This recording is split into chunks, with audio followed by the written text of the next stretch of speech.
Nobody will be able to rule without their permission. اور جب تک آپ لوگ اس احساس کے مالک نہیں ہوتے کہ we want our own ruler, our own customary theology, we want our own system of thought. چاہتے کیا ہیں وہ آپ سے؟ آپ تھوڑے سے سیکولر ہو جاؤ، وہ یہی چاہتے ہیں۔ حضرات گرامی، کوئی بڑی پرانی بات ہے، سلطنت روما کی بہت بڑے عروج کا وقت تھا، اور اس وقت سینٹ میں ایک لا پاس ہوا، لا تھا عورتوں کی آزادی کے بارے میں۔ عورتوں کی آزادی کے بارے میں آج بھی قوانین پاس ہوتے ہیں۔ تو اتفاق یہ دیکھو کہ وہ قانون آج اگر پاس ہوگا تو شاید اتنا برا نہیں سمجھا جائے گا، مگر اس زمانے کے ایک مفکر کی رائے بڑی عجیب و غریب نکلی۔ تو سسرو جو وقت کا سب سے بڑا دانشور اپنے زمانے کا سمجھا جاتا ہے، اس نے اٹھ کے سینٹ کو کہا کہ Romans, if you pass this law, I have a prophecy to make. Within 50 years, this great Roman Empire will tear into pieces. آج تم یہ قانون آزادی کا پاس کر لو تو میں یہ پروفیسی کرتا ہوں کہ 50 برسوں میں یہ عظیم رومی سلطنت جو ہے ٹکڑوں میں بٹ جائے۔ اتفاق دیکھو حضرات گرامی، بعین ہی ویسے ہی ہوا۔ 50 برسوں کے بیچ بھی جرمینک وارز کی وجہ سے پوری کی پوری رومن امپائر جو ایک بہت بڑی سپر پاور تھی امریکہ کی طرح اور پچھلے زمانے میں برٹش کی طرح، دو حصوں میں بٹ گئی، ایسٹرن رومن امپائر میں اور اٹیلین رومن امپائر میں تقسیم ہو گئی۔ بیکاز جو مورل بحران اس کے بعد پیش آیا، اس کو شاید مینشن کرنا بھی ایک بد تہذیبی ہے، مینشن کرنا بھی۔ مگر مختصراً میں بتاتا ہوں کہ اٹ از جنرلی سیڈ کہ 7 کنگز آف روم اوپر تلے they were not legal ان کی برتھ لیگل نہیں تھی۔ اتنا بڑا بحران ہے۔ پاکستان میں آپ سے کچھ نہیں چاہا جائے گا، آپ کو روٹی دیتے رہیں گے، کھانا دیتے رہیں گے، آپ پلتے رہو گے۔ غیر کی نظر آپ پر بڑی مہربان ہے، but they don't want you to exercise your own thinking۔ غلامی کی یہ قسم نرالی، آپ اسلام چھوڑ دو، آپ دنیا کے سب سے بڑے معزز ملک ہو ان کی نظر میں، آپ خدا کو چھوڑ دو۔ they are putting their stress کہ یہ ڈیکیڈنٹ آئیڈیا ہے، اللہ پرانا، قرآن پرانا، رسم و راہ اسلام پرانے۔ ابھی پچھلے دنوں بڑی خوبصورتی سے میڈیا کے اوپر پیغام دیتے ہوئے ایک CIA کے بڑے افسر نے کہا تھا کہ ہم نے بڑی کامیابی سے مسلمان کو اسلام سے جدا کر دیا۔ They put in a lot of money۔ مگر سوال یہ پیدا ہوتا ہے کس کے ذریعے؟ کیا it's such a bad idea؟ اسلام میرا تعصب نہیں ہے، میں آپ کو یقین سے بولوں، میرا تعصب میرا اللہ۔ مجھے کیا میں عذاب قبر مانوں یا نہ مانوں، مجھے کیا جنت میں کیا ہوگا کیا نہیں ہوگا، مجھے کیا پتا حوض کوثر کہاں ہے۔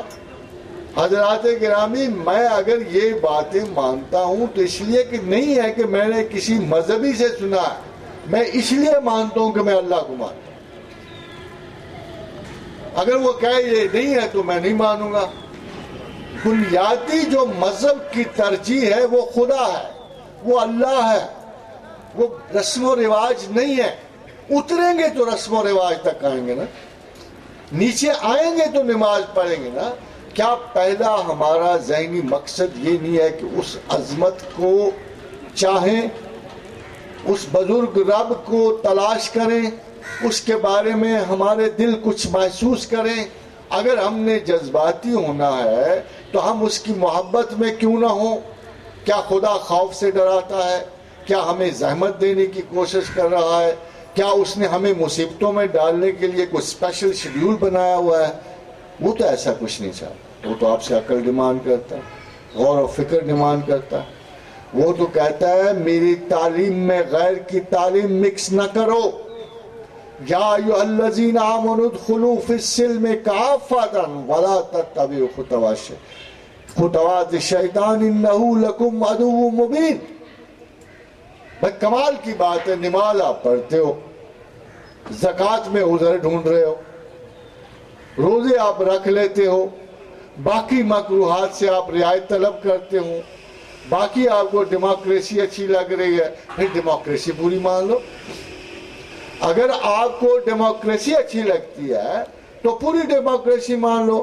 پھر اسکینڈینیوین ڈیموکریسی آئے گی, برٹش ڈیموکریسی آئے گی, پھر امریکن ڈیموکریسی آئے گی, پھر آپ کو لیزبین کو رائٹ دینے پڑیں گے, ہومو سیکشولز کو رائٹ دینے پڑیں گے, ان کو جائیدادیں دینی پڑیں گی. آپ کس قسم کے لوگ ہو حضرات؟ آپ کو ہر سسٹم ادھورا ہی پسند ہے؟ آپ ہر چیز تھوڑی تھوڑی اٹھاتے ہو, تھوڑی تھوڑی چیز چاہتے ہو. بھائی اگر ڈیموکریسی لینی ہے, why is democracy so corrupt? کبھی آپ نے سوچا وائی؟ جہاں جہاں ڈیموکریسی ہے وہاں وہاں یہ سارے خصائص موجود ہیں. کوشچن ہے وائی از ڈیموکریسی سو؟ بڑا سمپل سا رول ہے اگر آپ کی توجہات جائیں تو, کہ علم, منطق, شعور, غور یہ ایلیٹ کا حصہ ہوتا ہے. بڑی پرانی بات ہے, اتنی پرانی نہیں, کچھ 100 سال کی بات ہے. نیا نیا کمیونزم آ رہا تھا رشیا میں, نیا نیا آ رہا تھا. اس وقت ٹراٹسکی جیتا تھا, جو بولشوک آرمی کا پہلا سربراہ تھا. اب تو بیچارے کا نام ہی لینن اور مارکسزم میں گم ہو گیا. تو اس نے ایک رول بنا, اس نے کہا دیکھو باجی میں قائل ہوں, بڑا اچھا نظام میں دے رہا ہوں, پرولٹیریٹ لیول پر, جمہور کی لیول پہ, this is the best system I'm trying to do. But I have a different rule to tell you. Politics proletariat, culture bourgeoisie. Politics proletariat, culture bourgeoisie. کہ پالیٹکس تو رکھو عوامی, مگر کلچر نہیں رکھو گے. ادب نہیں نکلے گا مزدور سے, اس کے لیے ادیب کا ہونا لازم ہے. یہ خوبصورتی ڈیزائن کی, یہ فیشن, یہ سٹائل, یہ جوتوں کے رنگ برنگ جوڑے, یہ لباس کی یہ عجیب و غریب شے, یہ مزدور سے نہیں نکلے, یہ کامن مین کا ٹیسٹ نہیں ہے. اس کے لیے there has to be a class, a different class, ایک سوچنے والی, ایک سٹائلش. اس لیے اس نے کہا کلچر بورژوازی. اسی وجہ سے وہ تھوڑے سے کچل دیا گیا, لینن نے اسے مروا دیا تھوڑے سے, لیون ٹراٹسکی واز killed. یہ اصول ہے کہ جب آپ لوور لیول پہ سارے انتخابات اور طاقتوں کو ٹرانسفر کرتے تو حضرات گرامی, لوور بندہ جبلت کے قریب ہوتا ہے, ہنگر کے قریب ہوتا ہے, سیلف ڈیفنس کے قریب ہوتا ہے, سروائیول کی بنیاد پہ وہ چن رہا ہوتا ہے. اس کو کیا غرض ہے؟ if he thinks, why should he find morality in homosexuality? Why should he find? Why should he stop women to be very free? Why should he do that? وہ تو کہتا ہے جو مرضی ہو, مجھے روٹی پہلی مرتبہ کھانے کو آسانی سے مل گئی. آفٹر انڈسٹریل ریولوشن, صنعتی انقلاب کے بعد جو انگلینڈ میں آیا, یہ مورالٹی اس لیے بکھری. شاید آپ کے علم میں نہیں ہے کہ صنعتی انقلاب سے پہلے ایک وکٹورین انگریز عورت 17 لباس پہن کے گھر سے نکلتی تھی. پتہ نہیں کتنی اوپر پہنتی تھی, کتنے نیچے پہنتی تھی, کتنے ہاتھوں پہ پہنتی تھی, کتنی ٹانگوں پہ پہنتی تھی. 17 چیزیں پہن کے گھر سے نکلتی تھی. اب یورپ آپ کو نظر آ رہا ہے یہ وکٹورین نہیں ہے, یہ انڈسٹریل ریولوشن کے بعد کا, یہ 2 جنگ عظیم کے بعد کا ہے. وہ پاکستان میں ابھی کوئی ایسی جنگ عظیم نہیں آئی. پاکستان میں ابھی اخلاقی اساس اور مذہب مضبوط. مذہب 2 قسم کا, ایک ملائیت کا مذہب ہے, ایک آزادانہ انتخاب کا مذہب. ایک عجیب سی بات یہ ہے کہ ہم قرآن کو اللہ کی کتاب سمجھتے. جب اللہ کو قرآن کی کتاب آپ عطا کرتے ہو، بڑی مہربانی آپ کی، اس کو اللہ قرآن کو اللہ کی کتاب سمجھتے ہو، مگر پھر اللہ کا سٹینڈرڈ آف نالج کیا رکھتے ہو؟ What do you think؟ کہ خدا کی کتاب کا سٹینڈرڈ آف نالج کیا ہے، یا اللہ کا علمی سٹیٹس کیا ہے؟ کیا میٹرک فیل کو پورا آتا ہے؟ وہ لوگ جنہوں نے دنیا کی کوئی چیزیں نہیں، ہزاروں اور لاکھوں حفاظ جو قرآن کے ہیں، اللہ تعالیٰ ان کو بڑی نعمت بخشی، ٹھیک ہے، زبان کی حد تک یاد کی، مگر will they explain the قرآن؟ کیا دنیا کی اعلیٰ ترین ذہانت کی کتاب، تخلیق کی کتاب، علم و معرفت کی کتاب، قوانین کائنات، کیا اس کو ایک چھوٹا سا فزکس کا لا سمجھنے کے لیے آپ کو ایم ایس سی کی ڈگری چاہیے، آپ کو پی ایچ ڈی چاہیے، ذرا سی ایٹامک فزکس میں تغیر سمجھنے کے لیے، اور جو ساری فزکس کا مالک ہے، جو ساری میٹا فزکس کا مالک ہے، جو انتہائی علم و معرفت ہے، اس کو سمجھنے کے لیے آپ کو طالب علم کون سا چاہیے؟ کبھی غور کیا آپ نے کتنے نا انصاف ہو آپ اللہ کی کتاب کے ساتھ؟ کتنی نا انصافی ہے کہ ہم اس مطالعے کا ظرف، اس مطالعے کا حامل کس کو سمجھتے ہیں؟ کیا ہمارے اسکولوں میں کتنی کتابیں، آخر جس کے پاس جتنی علم ہو، یہ تو کمپیوٹر ہے۔ آج اگر میں آپ میں سے حضرات میں سے پوچھوں کہ اے اہل علم، اے علم دانش، مجھے یہ بتاؤ بیٹل آف پلاسی کا سن کیا؟ مجھے بتائیں کہ جنگ پلاسی کا کیا سن تھا؟ بھائی کسی نے کچھ ڈالا ہوگا تو نکالے گا نا، اس کمپیوٹر میں کچھ ڈالو گے تو نکالو گے نا۔ آپ تمام مذہب نے اس کمپیوٹر میں کیا ڈالا ہوا؟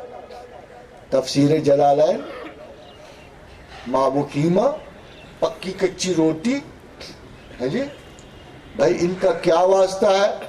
کیا منطق ڈالی ہوئی ہے؟ ایک آدھ کتاب 1500 سال پہلے کی غزالی کی ڈالی ہوئی ہے جی؟ کیا قانون ڈالے ہوئے ہیں آپ نے؟ کیا کچھ اس میں نکلے گا کیا اس میں سے؟ کین یو ٹیل می کہ اس میں سے کیسے معرفت قوانین الہیہ نکل سکتی ہے؟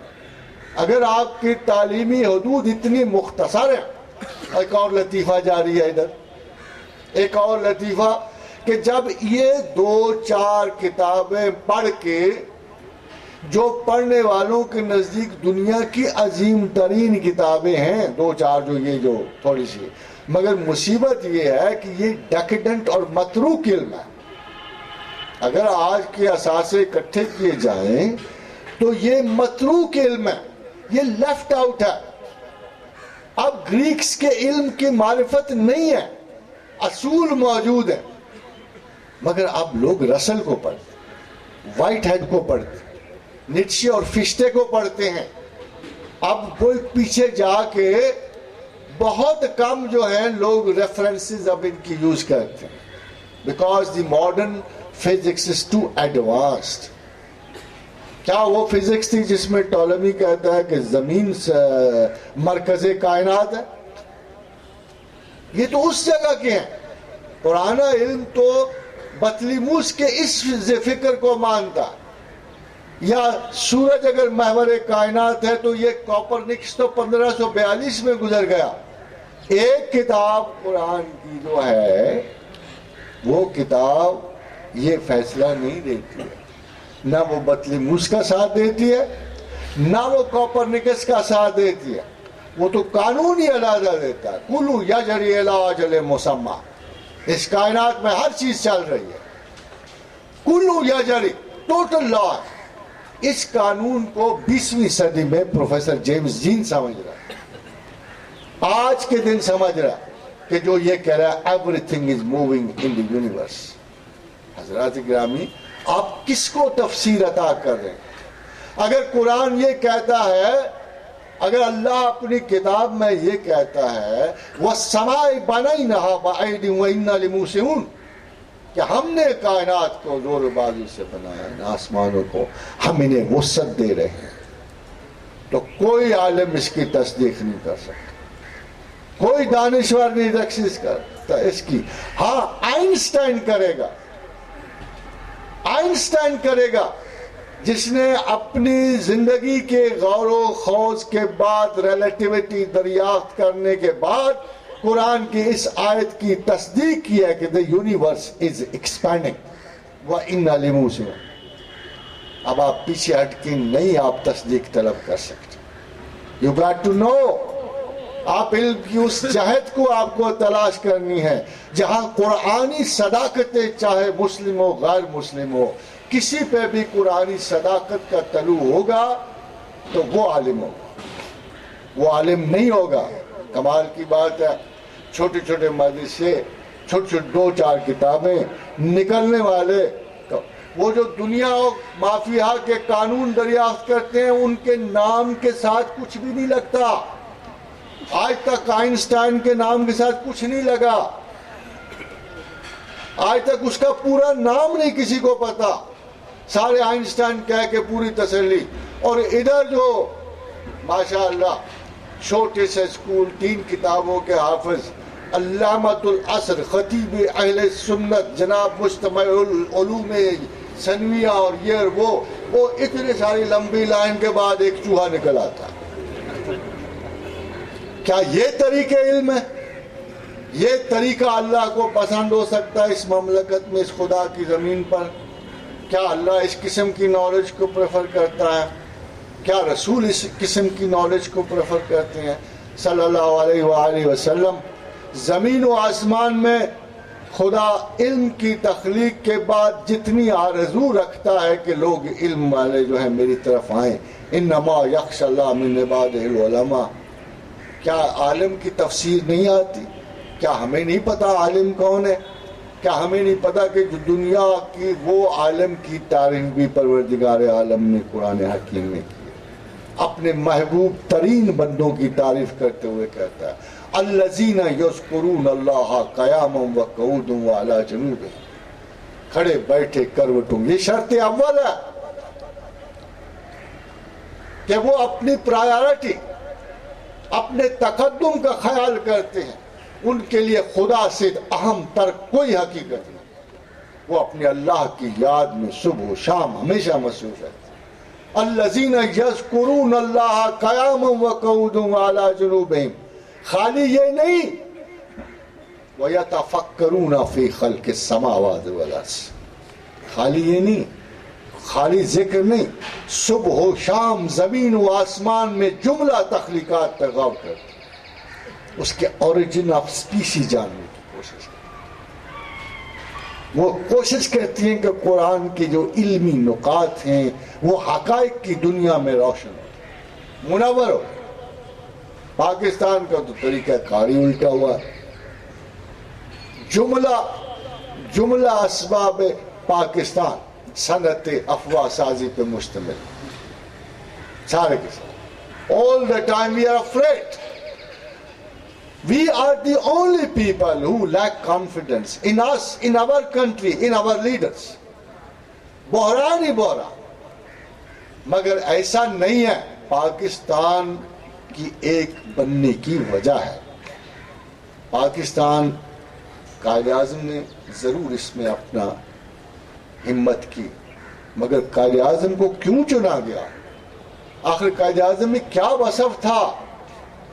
آخر اتنے بڑے علماء اتنے بڑے بڑے سکول اتنے بڑے مد ذلہ عالی اور اس کو کیوں چنا گیا؟ اس غریب کو کیوں چنا گیا؟ یہ انگریز نما فقیر کی تم کہاں سے چن لیا انہوں نے؟ تو میں آپ کو بتاتا ہوں اس کے 2-4 اقوال موجود ہیں. تو اس نے ایک جگہ کہا کسی نے کہا محمد علی اتنی محنت کیوں؟ کہا صرف اس لیے کہ جب میں یہ کام پورا کروں اور اللہ کے حضور جاؤں تو خدا صرف اتنا کہہ دے ویل ڈن مسٹر جناب. کیا دیکھا؟ اخلاص دیکھا اس شخص کا جس نے پاکستان بنایا. اس نے کہا میری صرف اتنی خواہش ہے کہ جب میں کام پورا کروں اللہ کے حضور پہنچوں تو صرف ایک بات مجھے اللہ کہہ دے ویل ڈن مسٹر جناب شاباش تمہیں جو میں نے کام سونپا تھا تو نے پورا کر دیا. دوسری جگہ ایک قائد اعظم نے کہا کہ میں یہ ساری محنت ایک کام کے لیے کر رہا ہوں کہ جب میں اللہ کے حضور پہنچوں تو وہ مجھے کہے محمد علی تو مسلمان پیدا ہوا، تو مسلمان جیا، تو نے مسلمانوں کا سا کام کیا اور تو مسلمان مرے گا۔ یہ ہے وہ سنسیریٹی جس اخلاص پہ اللہ کے قرآن کی بنیاد ہے، جس اخلاص پہ، اس اخلاص پہ مدنی نہیں پورے اترے، اس اخلاص پہ ابوالکلام آزاد نہیں پورا اترا، اس اخلاص پہ کوئی نہیں پورا اترا اس وقت، محمد علی جناح پورا اترا۔ اے شیطان تو بہکائے گا میرے بندوں کو، دائیں سے بائیں سے اوپر سے نیچے سے ہر طرف سے، الا عباد اللہ المخلصین، مگر میرے مخلص بندوں کو نہیں بہکا سکتے۔ ایک ذرا برابر اخلاص بھی اگر میرے ان کے دل میں میرے لیے ہے۔ مسلم کی آخری احادیث میں ہے کہ لوگ بڑے بڑے جبہ و عمامہ و دستار گھسیٹ رہے ہوں گے، حوض کوثر پہ جانے کی بڑی بےتابی ہوگی، اپنے اپنے ٹکٹ لے کے نکل رہے ہوں گے، تو اللہ کا حکم آئے گا ملائکہ ان بزرگان عالی مقام کو جہنم میں پھینک۔ او آدم کا شعر تو آپ نے سنا ہوگا، حج سے واپسی پہ اس نے کہا کس قدر بوجھ تھا گناہوں کا، حاجیوں کا جہاز ڈوب گیا۔ مگر یہ جو میں سنا رہا ہوں یہ حدیث ہے مسلم کی کہ اللہ کہے گا کہ ان بزرگان ان عالی مقام جہنم پر، فرشتے کہیں گے اے مالک و پروردگار ان کے نامہ اعمال کی نیکیاں لکھ لکھ کر ہمارے قلم شرقن غربن خشک ہو گئے، آپ عجیب و غریب بیان دے رہے ہو، آپ عجیب و غریب حکم سنا، ہم تو پابند ہیں۔ فرمایا میرا اور بندے کا ایک معاملہ ہے جسے میں ہی جانتا ہوں اور وہ اخلاص۔ فرمایا میرا اور بندے کا ایک معاملہ ہے جسے صرف میں ہی جانتا ہوں۔ حضرات پہلی دفعہ آپ کو بتاؤں فرشتے دل کی نہیں جانتے، پتا یہ اللہ کیا کہہ رہے اس حدیث کہ میرا اور بندے کا ایک معاملہ جسے تم نہیں جانتے، تم اندر ہی جان کے دیکھ سکتے، یہ میرا کام ہے، میں جانتا ہوں کہ کوئی کیا کر رہا اور کیوں کر رہا ہے۔ میرا اور بندے کا ایک معاملہ ہے جسے میں ہی جانتا ہوں اور وہ اخلاص ہے، اور وہ اخلاص حضرات گرامی ایک ملک اخلاص کی بنیاد پہ پیدا ہوا، ایک اور ملک بھی اخلاص کی بنیاد پہ پیدا ہوا، یہ بھی مذہبی وہ بھی مذہبی، بنیاد مذہبی اس کی بھی بنیاد مذہبی۔ فرق یہ رہا کہ یہ صاحب اخلاص جب گزر گیا تو دنیا داروں نے ٹیک اوور کر لیا، انہوں نے جو ممکن تھا اس ملک کے فوائد پہ قبضہ کرنے کی کوشش کی، اور دوسری طرف بڑا حیران کن واقعہ یہ ہوا کہ وہ لوگ اپنی کاز کے ساتھ سنسیئر ہیں۔ اسرائیل والے اپنی کاز کے ساتھ سنسیئر ہیں، پاکستان والے اپنی کاز سے پیچھے ہیں۔ پاکستان صرف ایک نعرے کی وجہ سے بنا، پاکستان کا مطلب کیا؟ لا الہ الا اللہ۔ اجماع نے فیصلہ دیا قائد اعظم کو ووٹ دینا، کسی مولوی ملا کو نہیں دینا، اللہ اللہ خاص۔ احرار ہار گئے، دوسرے ہار گئے، سارے ہار گئے، اور قائد اعظم جیت گیا، اجماع جیت گیا، فیصلہ ہوا کہ یہ خدا کے نام پر بنا ہوا ملک جو ہے یہ آگے بڑھے گا۔ مگر جو ہی قائد اعظم رخصت ہوئے لوگ الٹنے شروع ہو گئے، ایسے لگتا تھا کہ اس اخلاص کے بعد جتنے بھی لوگ آئے انہوں نے پوری کوشش کی کہ اس مخلصانہ کوشش کو کسی طریقے سے اوبلیٹریٹ کر دیا جائے، صفحہ تاریخ سے ہی نیست و نابود کر دیا۔ دوسری دفعہ ایسے نہیں ہوا، اسرائیل میں ایسے نہیں ہوا۔ یہ متقابل سٹیٹس جو تھی، ایک طرف پورے اخلاص کے ساتھ اسرائیل کی برتری کی کوشش اس کے لوگوں نے جاری رکھی، ایک طرف پورے اخلاص کے ساتھ لوگوں نے پاکستان کو مٹانے کا پورا کام جاری رکھا۔ مگر ایک بڑی عجیب بات ہے کہ آپ کو نہیں لگتی، مجھے یاد ہے کہ پہلے جب پاکستان بنا تو کہا جاتا تھا کہ اس کو جو میراث میں ملی ایک کرسی، ایک ٹوٹی ہوئی کرسی، ایک ٹیبل اور ایک پین اور ایک پیڈ، یہ سیکریٹریٹ کی ابتدا تھی، اور پیسے بھی کوئی نہیں، انڈیا نے بھی پیسے روک لیے، پہلا دھماکہ یہ تھا کہ مالی حالات سے تھک کر ہی مر جائے پاکستان. اللہ نے اسے آسرا دیا, زندگی دی, آگے بڑھا. مگر سب سے حیران کن بات, سب سے حیران, ادھر وہ لوگ پورے مخلصی سے کوشش کرتے رہے, پورا زور لگا, وہ اٹامک اسٹیٹ بن گیا. مگر پاکستان کیسے اسٹیٹ, پاکستان کیسے بنا اٹامک اسٹیٹ, آپ کو بھی تھوڑا سا پتا ہے. حیران کن بات ہے کہ اللہ نے جبراً پاکستان کو اٹامک اسٹیٹ بنا دیا. حالات نہیں, واقعات نہیں, معاملات نہیں, رزق نہیں, معیشت نہیں. این اس وقت جب یہ مشہور تھا کہ ضیاء الحق اپنے لوگوں کو پیسے بھی دینے کی استطاعت نہیں رکھتا, وہ قوم کو ایٹم بنانے کی خبر دے رہا. ذوالفقار بھٹو قوم کو ایٹم بنانے کی خبر دے رہا. نواز شریف قوم کو دھماکوں کی خبر دے رہا. Why did it happen? حضرات گرامی کبھی سوچا یہ کس کا ڈیزائن ہے؟ یہ آپ کا نہیں ہے, امریکہ کا نہیں ہے, برٹش کا نہیں ہے, یہ پروردگار عالم کا design. He has to create. He has to create. اوپر جو خدا موجود ہے اس نے چھوٹی بڑی طاقتوں میں بیلنس نہیں کرنا, اس نے الہیاتی اور دجالی قوتوں میں بیلنس کریٹ کرنا. اس لیے کافی دیر ہو گئی ہے, میں اپنی آخری تقریر میں آتا ہوں.